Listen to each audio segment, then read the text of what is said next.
Hi friends, Monika kitchen হোমে সবাইকে স্বাগতম।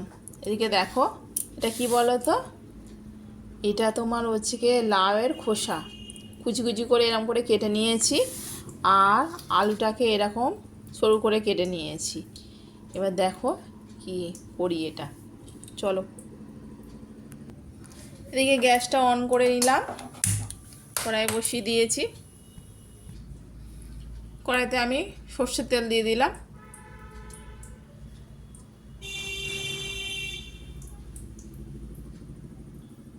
তেলটা গরম হয়ে গেছে, আমি শুকনো লঙ্কা ফোড়ন দিয়ে দিলাম,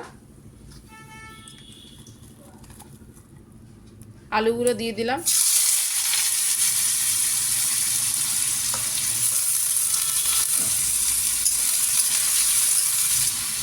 লাউয়ের খোসাগুলোও দিয়ে দিলাম।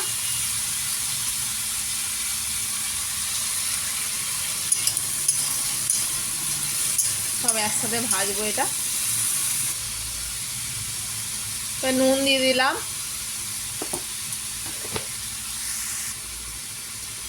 হলুদ গুঁড়ো দিয়ে দিলাম,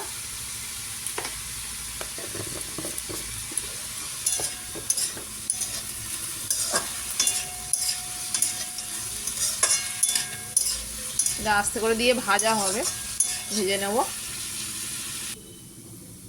দেখুন, আলু আর হচ্ছে লাউয়ের খোসাটা আমার ভাজা ভাজা হয়ে গেছে। এবার এর ওপরে দেব। এবার ওপর থেকে আমি একটু পোস্ত দিয়ে দেবো। পোস্ত দিয়ে দিলাম। এইগুলো এটা রুটি দিয়ে বা গরম গরম ভাতের সাথে খুবই সুন্দর লাগে। এর উপর থেকে এবার একটু পোস্ত ছড়িয়ে দিলাম। এত সুন্দর লাগে খেতে, আপনারাও খেয়ে দেখবেন বন্ধুরা।